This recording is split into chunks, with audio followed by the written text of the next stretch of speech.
Hrona Viachhah asai tupuji Abeipa Jesu Christ amakta ichanu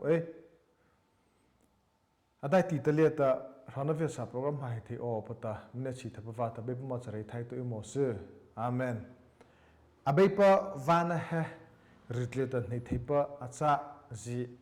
bihrai tota achata achuo pita Abeipa ta inapadi sapa inapamhopaji arukhia oreipa ichwa Thati phaluka barho leipango charo leikhan to sina chapeli kha ema pani no pa cha sala aboda hot bihrai cho he vorei o Abeipa vana pa ryhtlypa hnei theina acha ta pa vorei khana ta male panhana cho ryhtlypa hnei theipa acha ta pa cho panhai sila thapa pathai raihia panhau pita thapa pathai raihia cha Malay macana mania panhaksata Johro chata thapa thai raihia cha sata chota panhau thaita chesapa nyepa tupa zikhlehta Malay chana panhaksana asaktura pipathi Malay pazin hauta je pipathi chi hapazin hauta thapa thai raihia va ha sata chota thata amapata kopi tapa ha in panhau pa khangaita Malay macana mania panhaksa hota sata chota je sapa polo lehta itlau lazy isia lazy mal lazy ne panhaksa tiurata sata to panhaksa na chata pe tanavaji anya manaje anya pachina je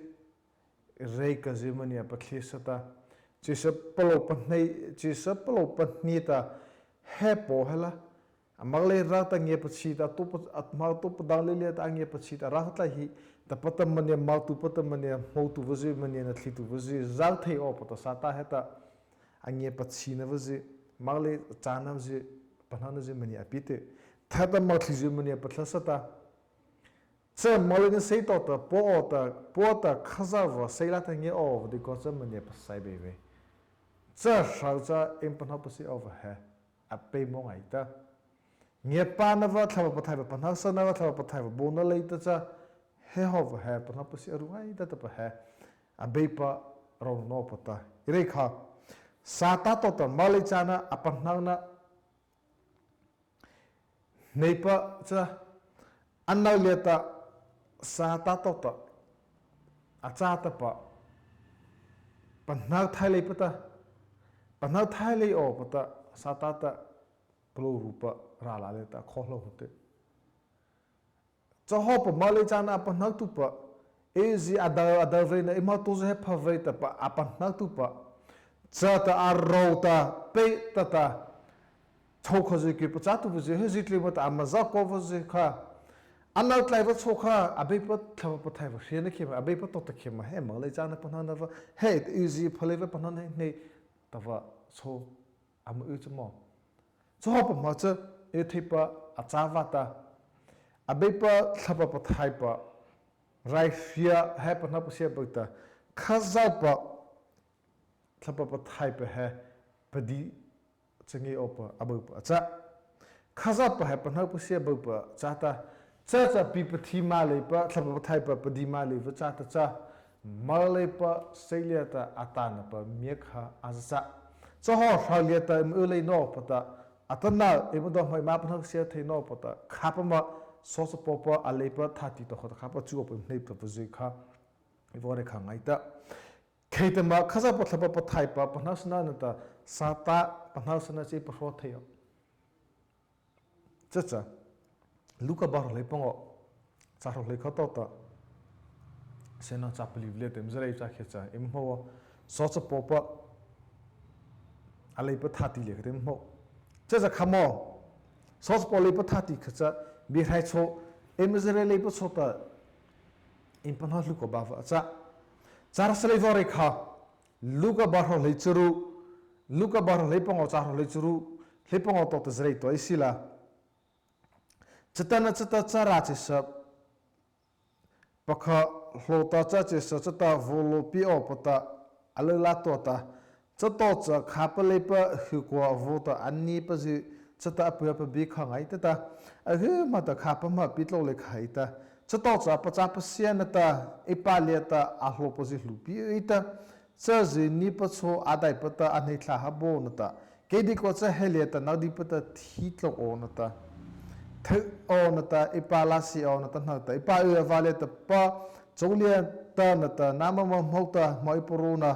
na so so po ta bitla cha khovana na ta hlo pa pa kho ta na to hte ita o na ta hele ta ma se ko pa cha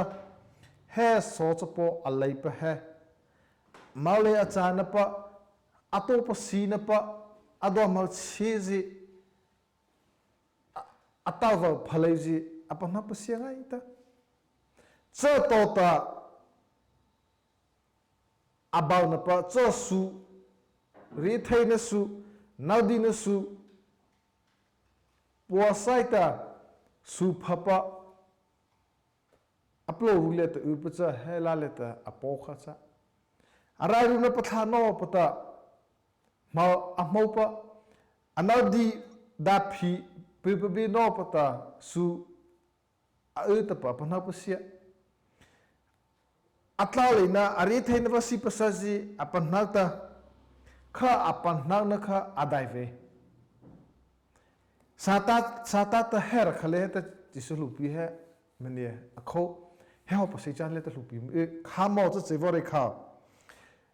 doma doma chiji panana ba di chiji si pasaji chile na tlali na rakhole ji epita doma china vata tava china vata Abeipa vâna pa Abeipa Hrona na va po so po left apo doma pa na pusia ho khota apo ole ta ma upna pusia ho khota ado ma chiji ta tava chiji va khat he la leta apo ole ta ma upji ko tla fa Abeipa kho Abeipa vâna ve hnei te khazia do ma phleipa tava chivile ta de china va ji te rai ru na va phalana ji va heta pluru ta Abeipa vâna he hnei te cha Abeipa vâna hnei tu pa cha ta khaitama Abeipa bona Abeipa ryhtlypa Hrona va cha atau thei cha tau thei le o wata do ma chi panhana va rakha maulai chana panhana rakha le heta sata heta kha mane padai sa ta sei le ta tesu lupi kho hai anye pachi vasa pe tata marthi Hrona chana rakha anye pachi na rakha le heta kha mane padai sa o pa heta sata heta tesu lupi he sei chan le ta mani a kho hai cha khita mo hele ta sos pole pa chu kho ado mo chiji za pa na ta vo amani vo je tlai chai ta kha vo aleta thla ha o wa kha za chave atana chi solu pi cha vo aleta atatla ha pa ado mo chi ta pa na thla to vo apo sai theipa vo ni pozit lai chaita he la leta avapa ma apo avapa ho rakha khata jesu lupi ha sei let e mata ta siangai ta chakhia cha he help sei let ta pa ha ma sa evo ser kha ma te pa chanai ta ekhacha emavia sapa poheta navo fonta cha thanalieta aso chuno ko kha atlau na pa birthday na ta so chuno cha a chaw ari a thleipa vata operation atita chele te navo chaw chang ye chi ta thang ala ta in la le ta vela eman no wa heta khaza pa bi mani vo chawla khaje mani vo chawla ina ta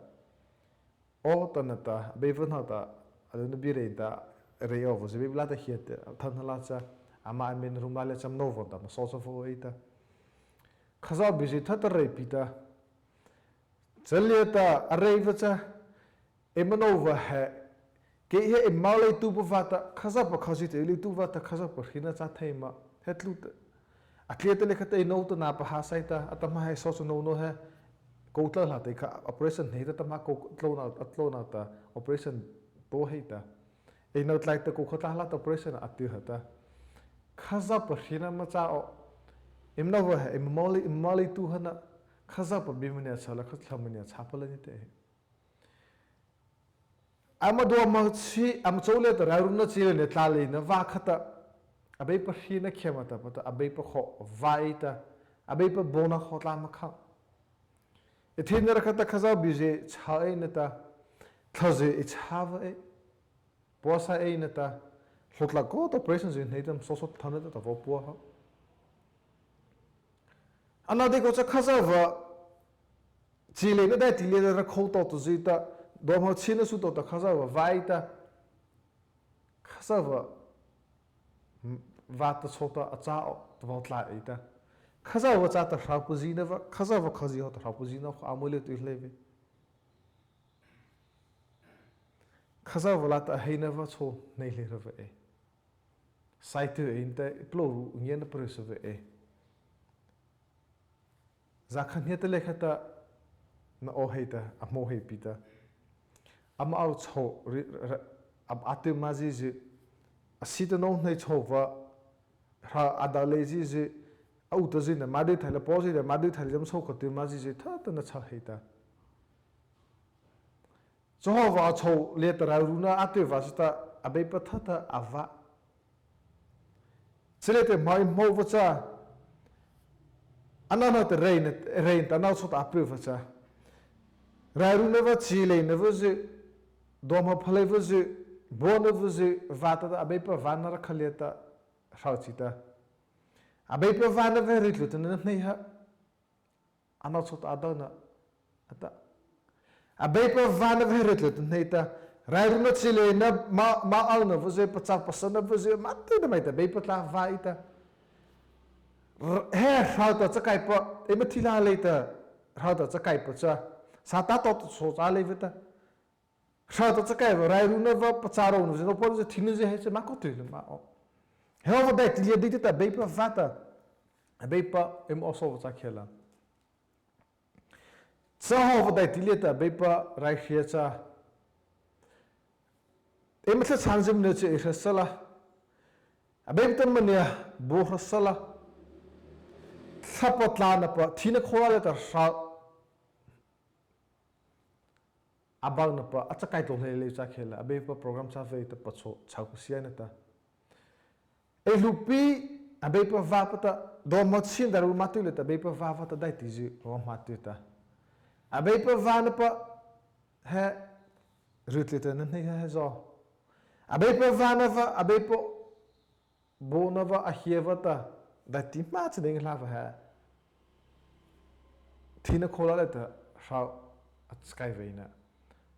chavas da Abeipa ta khawricha sos poli dia ho khata khamo acha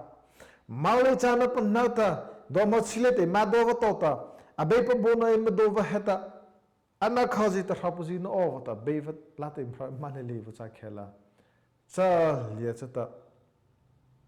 Abeipa palo tlale peta Abeipa ma chaw cha ve chaw va seile ta tapa thupi em eo chawa chata tamata evore pesi khaucha luka borre pole sos povo le dia pa alepa pa khana bi thepo to evore va khola le ta ma to he vacha sos po le pa kha ado ma chiji apan nakta ipa avale ta pa chole na ta nama mohole ta mai pro hana na sos po bitla ta chakho na na ta lo pa khota no ro te eta o ta ta po ala kha ikwa ona ta pa ta plur ta bitu na to to upload le ta bitu na to kha kha dai ta vo le kha ta cha ha sala so cha na kha mo puthi he ko ave hele ta ma chu vacha male cha na pa na vi do ma sile ta do bita Abeipa vana bane pa nei sa tu pa he Abeipa ta na te mazo he the no pa ta so cha na mo he the no pa ta Abeipa rum acha ta pa he ma pi thai ove pa na pa thai ove pe mo ko tama kho atama ta na po pa na pacharo na in va kho do ma phale le ten in va kho tla le na kho le ta na mo na va su le kho na so na ke pachava ta na ro na va kho cha vata Abeipa vachita nge patu vahsina ta ma cha na va bom Kamania cha khete u Abeipa mania also khete u namata pro ta cha Abeipa also tu vuzi kho Abeipa ta so chaw pata tabi na phapata tabi hi o pata acha on o menia on o chata ba panha tha isila adon mo sije panata adon mo sina panha su tota chatana chate thoita apolat si hata chato cha lalpi ta ina ta pota vo mo ta nge singai ta arat apu perlita amen kha chi da chu tu tha ta sita tlai cha chi da chu chato cha so cha po pata nakta ipa avale ta pachau ta nata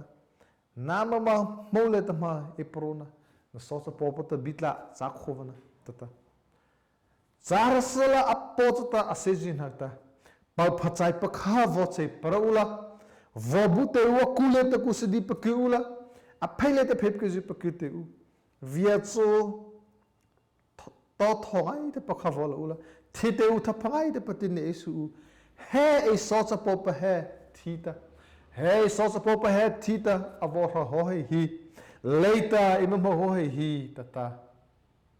beipa mari thap te mo se ado mo sina su posaita thata apolata sita kha chi ngai ta tu ado mo sina su to ta thata po do mo phapa so cha na chota ana basic khole pa khona pro rule to no na pa pro rule to ra na pa male si saita apo ala ako he na ta cha asu to la to la la to ta vo sai thla ha tu pa male na su po saita khizo no chivata abeipa ta ana la nga over he mania vo sai thla ha na so ta patamania people hitamania sita so cha na khachipa emanye patal tita pheke aphalata pheke pita kusdi pakisata abuo pa phala pa sosponata abuo pa pi ho khata emanye pa hol ma hota tlale pata tlana pa no panel nalta alena pa thapana pa pacharo na alena thap hleithei na vase ema pemo le mahota mania boota mania piota Abeipa ma thapa mania vosai thapa he